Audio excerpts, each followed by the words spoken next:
Y aunque el equipo protestó y se quejó de que Hamilton había regresado a la posición de manera limpia y que no había ganado ventaja al hacer esto, la FIA ya había dictado su veredicto y no iba a cambiar de parecer. Por lo cual ni McLaren ni el propio Hamilton pudieron hacer algo para recuperar la victoria. Y con esa pequeña derrota en los despachos, tendrían que viajar a Italia con la firme intención de conseguir la victoria que se les había escapado para seguir ampliando la ventaja. Para el Gran Premio de Italia se esperaba una batalla encendida entre Ferrari y McLaren, pero la escudería corría en casa. Era su gran momento del año, donde competirían al calor de las miles de almas de los tifosi que abarrotarían el circuito del Autódromo Internacional di Monza. Y esa era una enorme motivación que debería servirles para ir a buscar la victoria. Y sí, los italianos eran los favoritos, pero sorpresa, no nos referimos a escudería Ferrari.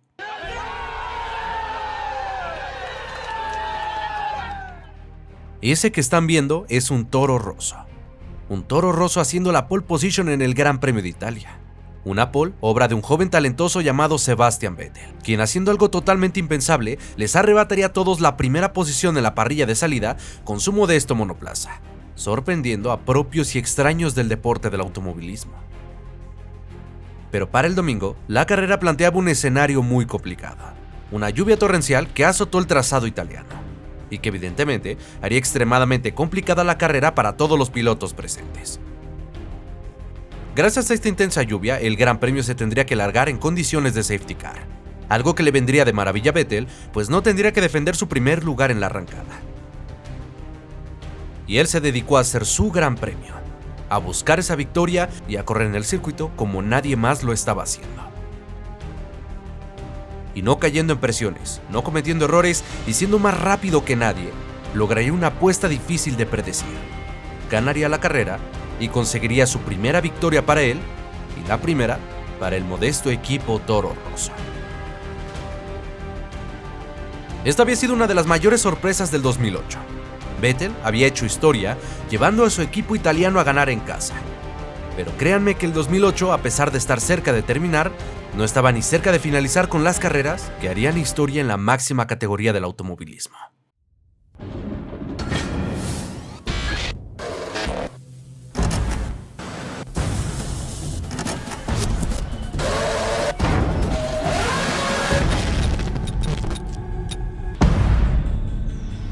...28 de septiembre del año 2008...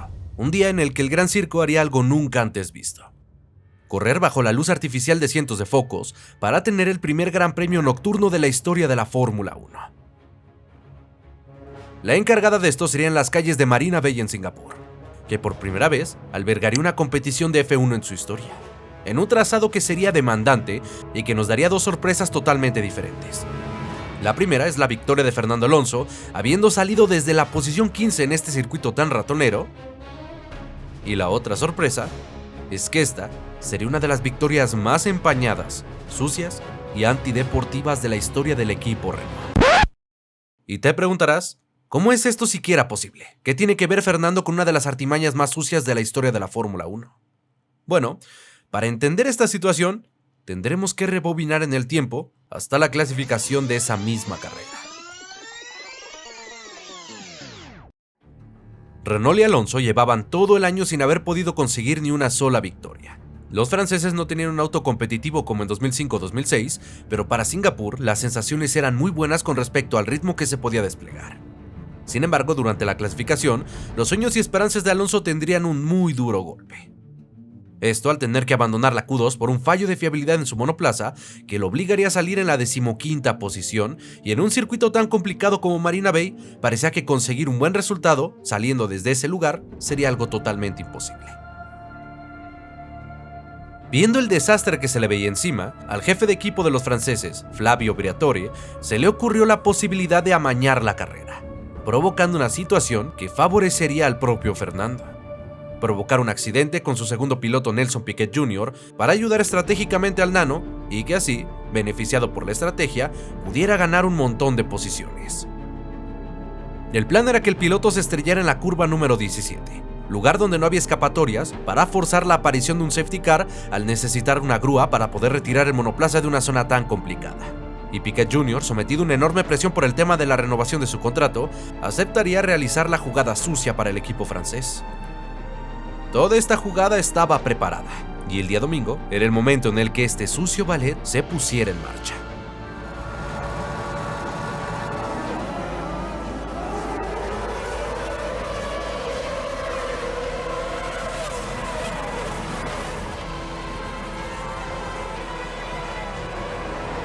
Llegaría la vuelta 12 del Gran Premio.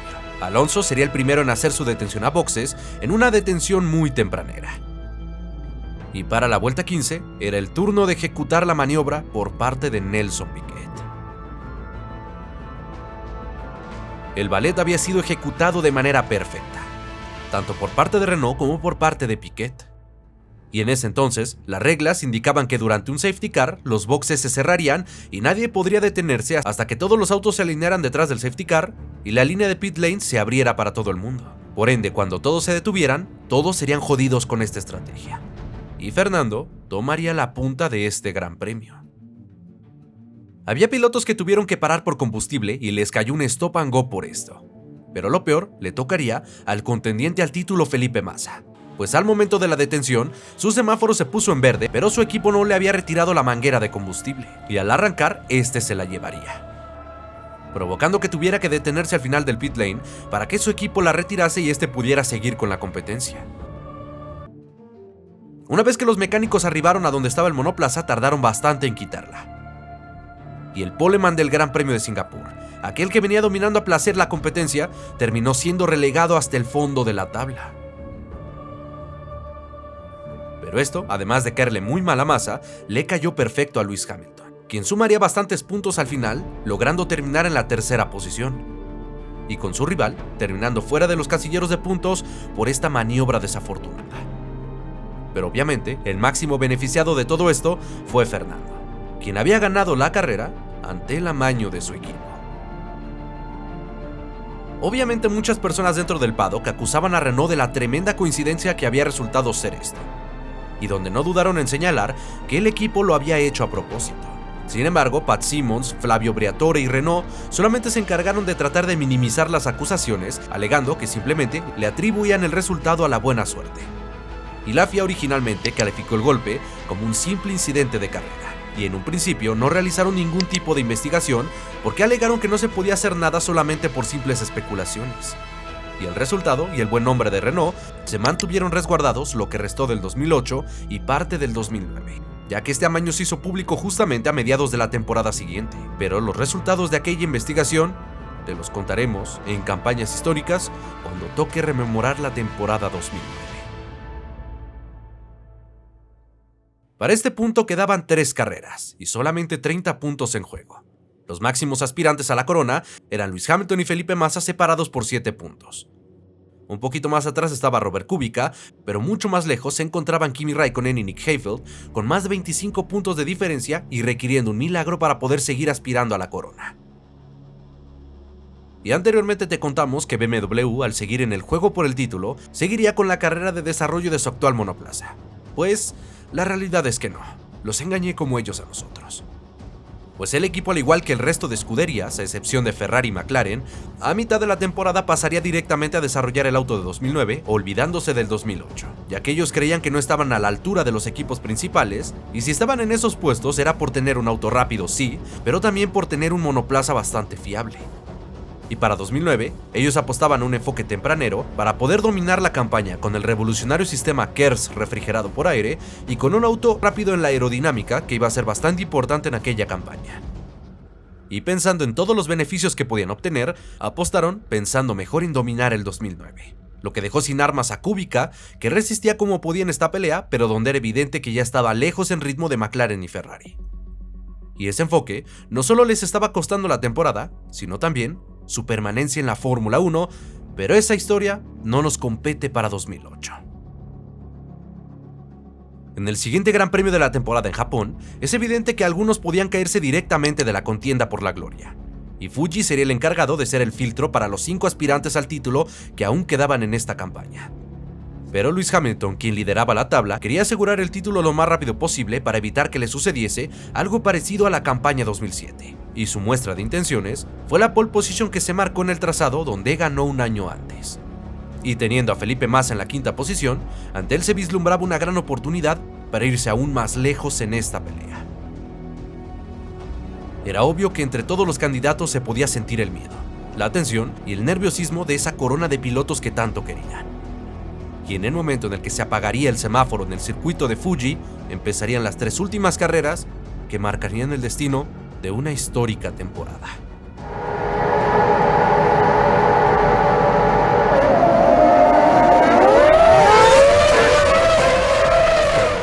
Hamilton largaría bastante mal y permitiría a Kimi Raikkonen tomar la punta. Y no bastándole el error en la arrancada, bloquearía sus neumáticos en la curva número 1 y los destrozaría intentando recuperar la posición, haciendo de hecho que también Kimi Raikkonen tuviera que irse por fuera de la pista para evitar una colisión. Y con los neumáticos recalentados y con un gran manchón por la bloqueada, sufriría muchísimo en esa primera vuelta, siendo adelantado por varios pilotos y yéndose por fuera de la pista varias veces. Esto lo relegaría hasta la 7ª posición, justo por detrás de Felipe Massa y Nelson Piquet. Pero el británico, intentando no perder tiempo, atacaría rápidamente a Nelson para recuperar un puesto, y ahora era un mano a mano directo entre los máximos favoritos al título. Hamilton empezaría rápidamente el ataque tras las curvas 1, 2 y 3, hasta que ve la oportunidad, sale lo suficientemente bien pegado en la curva número 7, y en ese momento, la batalla entre los dos favoritos daría comienzo. Hamilton no duda en ser agresivo, pero en las lentas curvas 10 y 11, los dos candidatos colisionarían. Hamilton terminaría trompeado en la curva número 11, y con Massa sobreviviendo, escapándose lejos del británico. La maniobra le había salido mal debido a que Felipe Massa lo golpeó, pero ambos terminarían con sus carreras totalmente dañadas, no solo por este incidente, sino también por las penalizaciones que sufrirían. Massa fue castigado con un drive-thru por este incidente, y Hamilton por la bloqueada y obstrucción a Kimi Raikkonen en la curva número 1. Lo cual abría la posibilidad para que Raikkonen, si ganaba y Hamilton no sumaba aquí el Gran Premio, siguiera vivo en la lucha por el título de pilotos. Para esto tendría que ir a buscar la victoria y esperar el milagro. Pero tenía que ir al ataque de Kubica y Alonso, quienes eran los líderes en ese momento, para mantener vivas sus esperanzas del campeonato. Con Hamilton fuera de los puntos, era crucial para Kimi terminar segundo al menos si quería seguir vivo en la pelea. Y durante las vueltas finales, más precisamente en el giro 52, le tocaría ir a buscar esa supervivencia contra otro aspirante a la corona, el polaco Robert Kubica, donde los dos batallarían fieramente, teniendo ambos mucho que perder durante este enfrentamiento.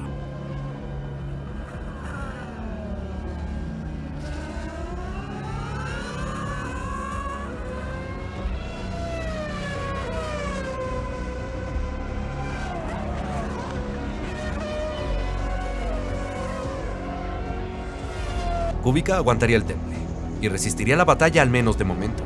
Se estaba jugando sus posibilidades del título mundial en contra de un Kimi Raikkonen que, a pesar de que lo intentaba, no podía encontrar el espacio para adelantarle.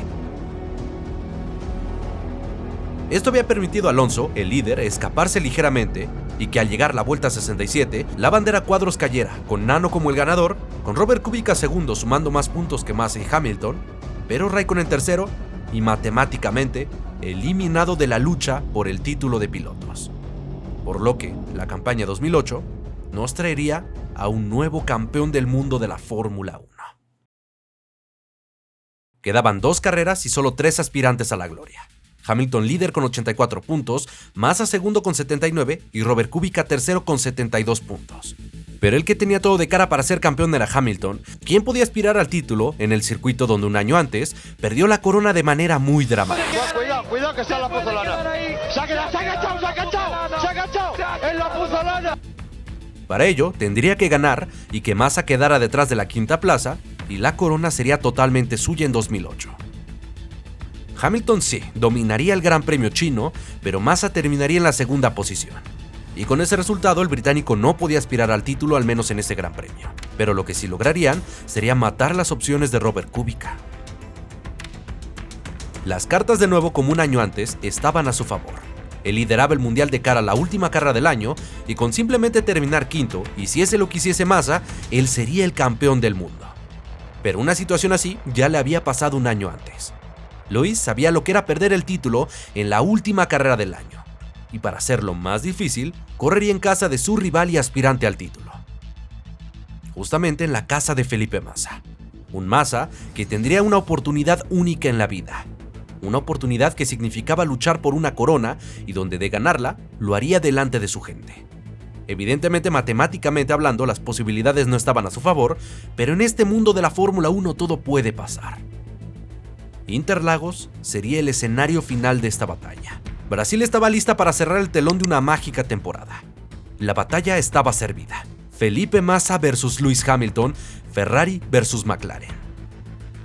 Felipe queriendo hacer historia, buscando el título para Brasil que no veía desde 1991 con Ayrton Senna. Hamilton quería ese título que se le había escapado un año antes y que lo encumbraría en la historia misma del deporte. Ferrari quería repetir la dosis de 2007 y recordarle su grandeza a McLaren, y los de Woking querían lavarse la cara por lo sucedido un año antes. El Templo de Interlagos sería el escenario de una batalla de honor, gloria, redención, dignidad, y donde solo uno podría salir como campeón del mundo de la Fórmula 1.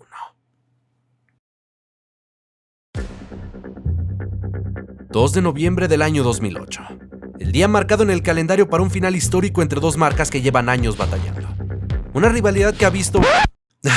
Miren chicos, intenté no ponerla, pero todos sabemos que una batalla mágica requiere una canción igual de espectacular. Así que, tío Skyline, hazme el favor de ponerme esa música que tanto me gusta.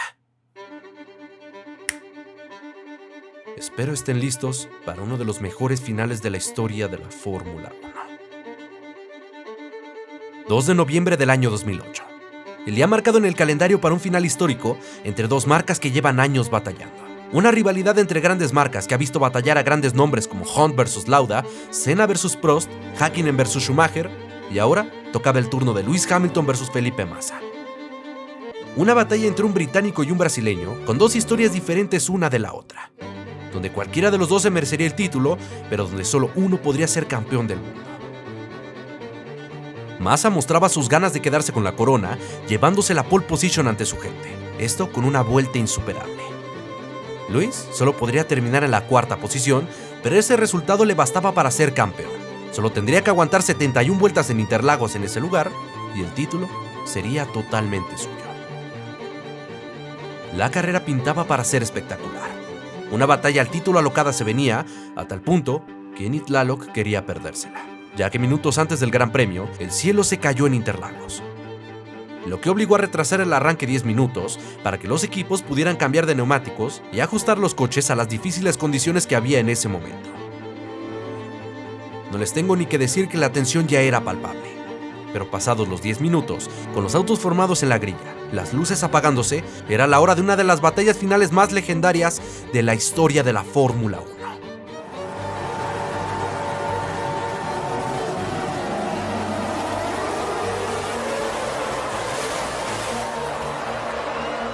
Massa defendería bien el primer puesto, pero Hamilton había logrado sobrevivir a la curva número 1, evitando golpes como el de David Coulthard, que se retiraba de la Fórmula 1 de una manera muy decepcionante.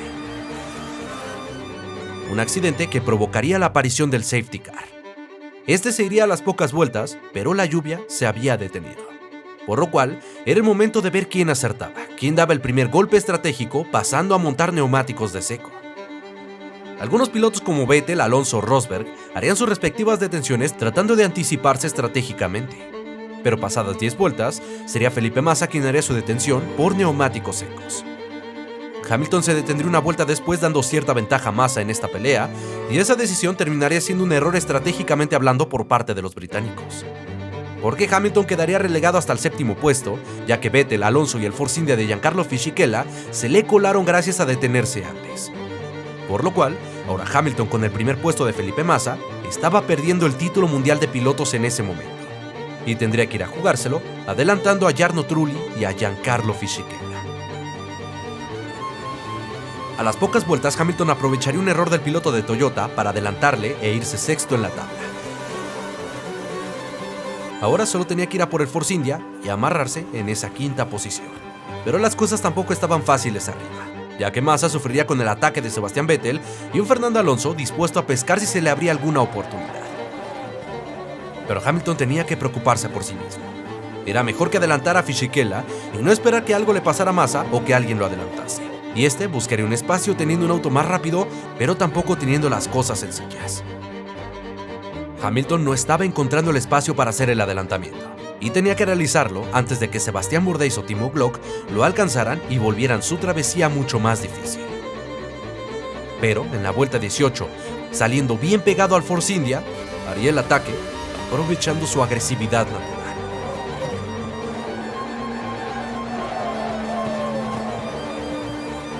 Después de sufrir varias vueltas, Hamilton era quinto, y ahora tenía que volar, y aunque no alcanzara a los pilotos que estaban enfrente, tendría que evitar que se le acercasen por la espalda para quitarle esa posición en la que actualmente se encontraba. Solo tenía que hacer eso, mantenerse, y él saldría campeón del mundo.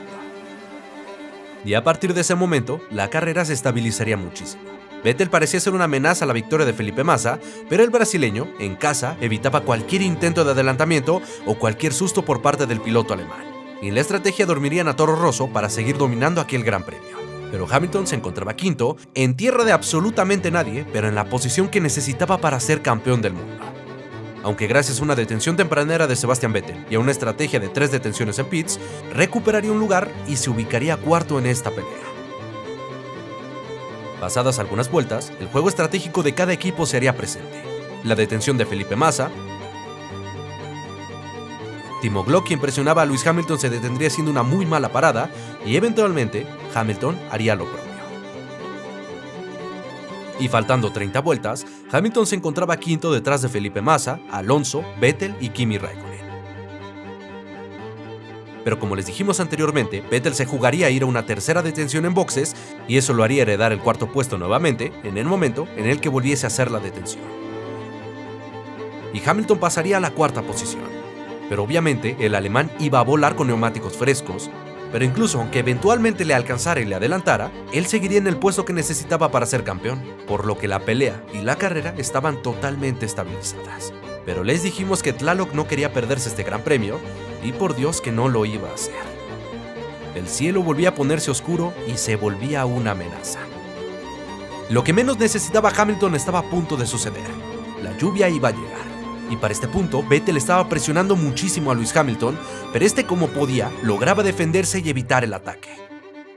Faltando 11 vueltas, la lluvia empezaba a llegar, pero no lo suficiente para obligar a los equipos a montar neumáticos intermedios. Hamilton para este punto necesitaba que la lluvia no incrementara, que se quedara como un simple chispeo y que acabara el Gran Premio lo antes posible, mientras que todo Brasil bailaba para invocar el agua. Pero vuelta a vuelta el Gran Premio se terminaba, los nervios estaban a flor de piel de todos, pero la lluvia no terminaba por llegar a fondo y mojar la pista. Massa iba ganando, pero era insuficiente.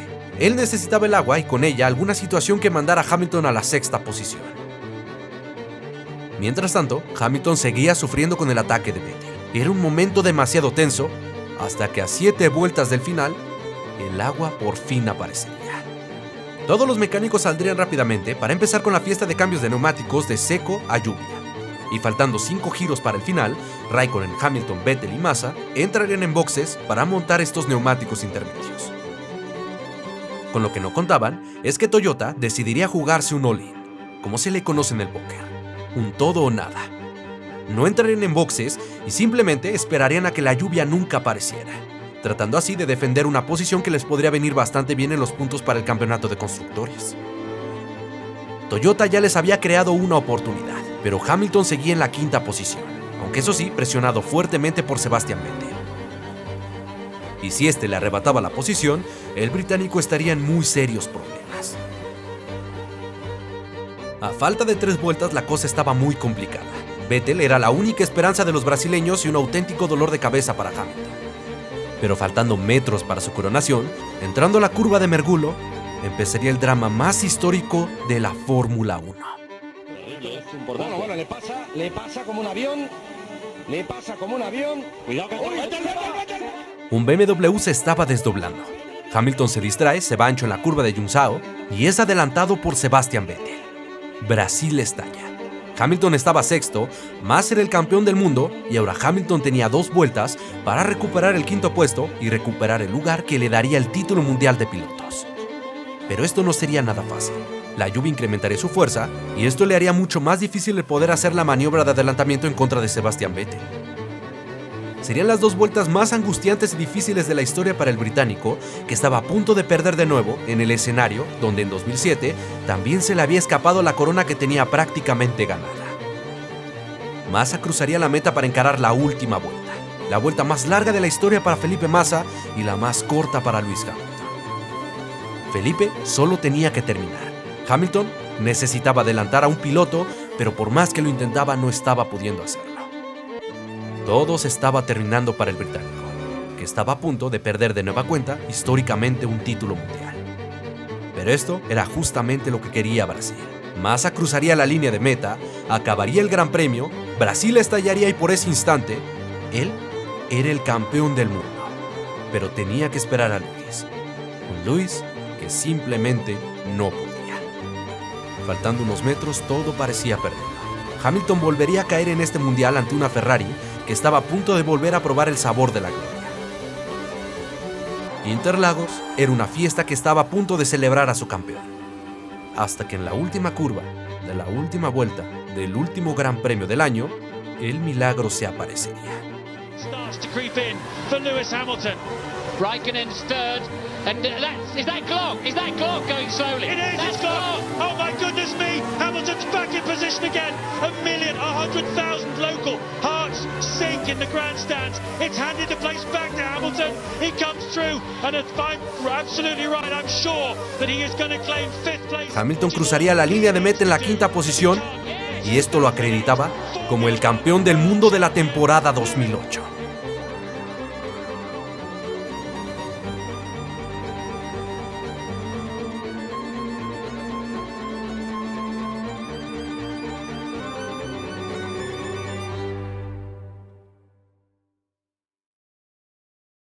Y te preguntarás qué diablos pasó. ¿Cómo es que en una curva Hamilton recuperó la posición cuando estaba todo prácticamente perdido? Y espero que no seas de aquellos que piensan que Glock se dejó pasar como este sujeto de aquí.